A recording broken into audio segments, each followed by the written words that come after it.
With our signatures today, we will formally declare the intention of our three countries to replace NAFTA with the USMCA, a truly groundbreaking achievement, modern-day agreement.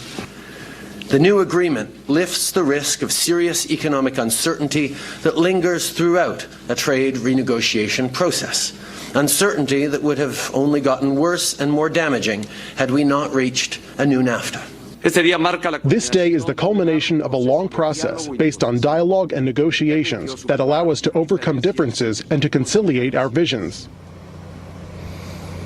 Mexican President Trump, and the Prime Minister of Canada there signing this trade agreement, the president calling it the biggest, most important, largest trade deal in U.S. and world history. We're here at the Reagan Library. When Reagan traveled around the world, it was the G8. Now it's the G20, and the president there. Not everyone back in Washington, though, is fully behind this new trade deal. What isn't in it yet is enough enforcement reassurances regarding workers, provisions that relate to workers and to the environment. There also has not been a law passed in Mexico in terms of wages and working conditions in Mexico. So when all of that happens, people will make a judgment about whether they will be supporting it. We'll start there about the president's trip to the G20. Let's bring in our panel from Washington, national security analyst Morgan Ortagus, Leslie Marshall, Democratic strategist, and David Brody, chief political analyst for the Christian Broadcasting Network. Morgan, your thoughts on this trade deal and the G20 overall? Well, I think the president is right that it is very a historic trade agreement. Trade is one of the most arcane things that any administration has to deal with, and getting this through, especially through the Mexicans and the Canadians who, held out to the very end on a few sticking points related to dairy, is an accomplishment. However, saying that, it's a little too early to measure the drapes, because now you'll have probably even tougher negotiators than the Canadians and the Mexicans, and that's the Democrats in Congress, as we just saw. I'm really looking, Brett, towards Sherrod Brown. He's a Democrat who may very well likely run for president. He has the most integrity and reputation as it relates to workers' rights and to trade. And I think he's sort of my bellwether on whether we're going to get true Democrat support to pass this in the House and the Senate. Yeah, it's not just Democrats. A few Republicans have piped up already. Marco Rubio, senator from Florida, tweeted, as currently drafted, this deal will put Florida's seasonal vegetable growers out of business. It allows Mexico to dump government-subsidized produce on the U.S. market. Going forward, America will depend on Mexico for our winter vegetables.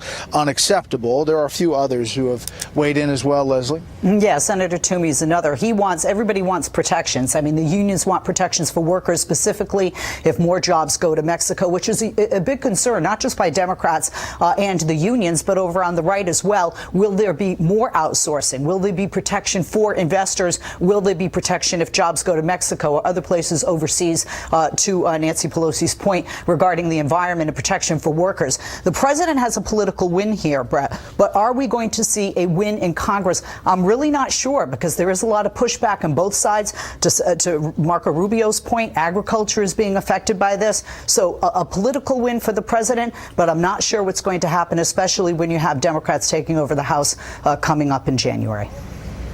Yeah, a different environment come January. Meantime, David, big issues, obviously, at the G20. The president canceling the meeting with Vladimir Putin, but the biggest meeting yet to come tomorrow night with the Chinese president, Xi.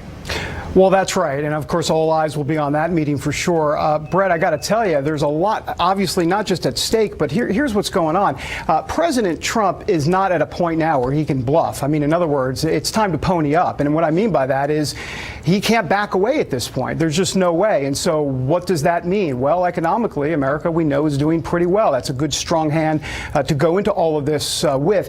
Bottom line is, if he can come away with obviously something on intellectual property theft and also all of this forced technology transfer in terms of what the Chinese are doing, I think that's obviously going to be a big victory for this administration. Having said that, I think we've got a long road ahead of us. The one I will point out is that over 250 billion more in tariffs come January, and that's another issue that Donald Trump can raise. I plan to ask Defense Secretary Mattis about a number of hotspots around the world, including China. Morgan, here is the president talking about this meeting yet to come with President Xi. We could make a deal, that'd be good. I think they want to, and I think we'd like to, and we'll see. But we'll be meeting with President Xi in a little while. But for the most part, tomorrow, I would say, would be our big meeting. But in the meantime, people are working. Our staff is working, and we have a lot of very talented people working. Larry Kudlow's representatives are dealing with them on a constant basis. Yeah. Kind of laying the groundwork, the art of the deal here. That's true. I don't expect a full-fledged deal tomorrow. I think that the problem and the challenge here, which is different for the president than, say, what he faced in North Korea, is we really have two competing factions here. Clearly, the economic and business interests, that side of his administration, would like to get to a deal sooner rather than later because they're worried about the effects of the tariffs on the economy. But if you look at it from a national security perspective, Brett, the Chinese are not going to come out and admit tomorrow what they've done on IP, the theft. They're not going to reverse, 3 decades of how they've operated in society, nor Xi's plan for the future, his vision for how China is going to lead the world. So I really think, and I can't wait to hear your interview with Mattis, I think we're, not to be hyperbolic, but we're at a moment when we really are in a generational struggle with China. And I think that the president, one of the most brilliant things that he's done in this administration is for he and his team to keep the heat on the Chinese. And I hope that they continue to do it. Work towards a deal, but there's no need to come out of this weekend with some sort of magic deal and summing it all up. Yeah. Leslie, quickly, a lot of these world leaders know now how President Trump operates. The Japanese prime minister came with news of potentially 2 new factories, Japanese automakers, to the U.S. It seems perhaps that the Chinese president will come with some deliverables if it's not even a big deal. Well, Brett, one of the things that I think both China and the United States are seeing are that these tariffs haven't had the impact that they want. From our perspective, and I agree, and many Democrats agree with the president on unfair trade practices by China, but our trade deficit continues to grow. And in addition, we're not seeing factories pick up and move out of China to Vietnam and to other locations in Asia. And in addition to that, what do we want long term? One of the things the president said in the 2016 campaign, a promise that he hasn't kept, was that he was going to come after China for their currency manipulation. And I don't think that's going to come up tomorrow. I think what's going to happen is both parties are going to agree, hey, this tariff on both sides isn't working out the way we wanted. We can come to some type of a deal, but I think they're going to stop going forward with more tariffs because it's not working out for either side the way they thought it would. All right, panel, stand by. Next up, a true Friday lightning round.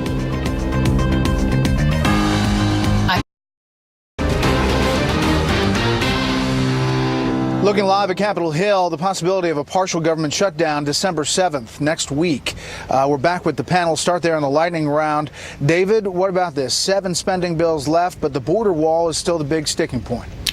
Brett, I really think it could happen. If it's going to happen, this would be the time. It's not a presidential election year. And look, Democrats are coming in January. So if you're going to do it now, you might as well do it. If you're Trump, I think there's a real possibility. All right, Leslie? No. Sorry, disagree. Wrong. You need the Democrats. Democrats aren't going to do it for 3 reasons. 1, they don't want the wall. 2, they don't agree with the president on this and many other things, if anything. And 3rd, what's in it for the Democrats? They need the Democrats for this. They're not going to get it. Republicans should just go halfway and agree to $1.6 billion instead of 5. So at least they get what was in the original deal on a bipartisan level that agreed. And there's other questions as well, whether the protection of Mueller, all that stuff factors in. We'll follow it next week. Morgan, I want to turn to one of the biggest data breaches we've seen in a long time, and that is of the Starwood brand of hotels. This includes Marriott. Marriott releasing a statement saying, "We deeply regret this incident happened, fell short of what our guests deserve. We expect of ourselves. We are doing everything we can to support our guests and using lessons learned to be better moving forward." But if you look at this is one of the worst cyber attacks we've seen. It's a disaster for Marriott, Brett.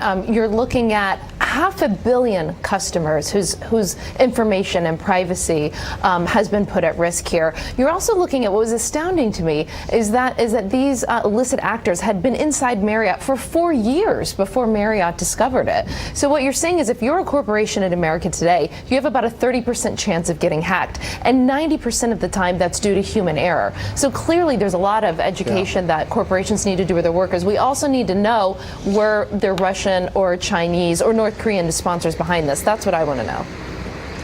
I have 10 seconds each. 10, that's it. Winner and loser. Morgan. Winner, Elizabeth Dole. She had a huge foundation gala last night for Hidden Heroes. Thank you, Elizabeth Dole. Loser of the week, GM layoff. I'm very sorry for those workers. Terrible way to go into Christmas. Okay, Leslie.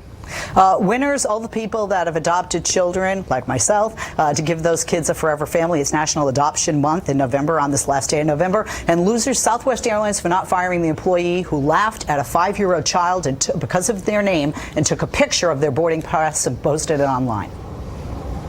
That was 12, David. I better go 8. Steph Curry for responding to that 9-year-old girl who wanted basketball shoes of his and Under Armour. Steph Curry's able to change Under Armour's policy basically about making sure girls have those shoes. And loser, Alexandria Ocasio-Cortez, comparing obviously those migrants coming over across the border to Jews fleeing Nazi Germany. Politics 101. Don't go there. Just don't.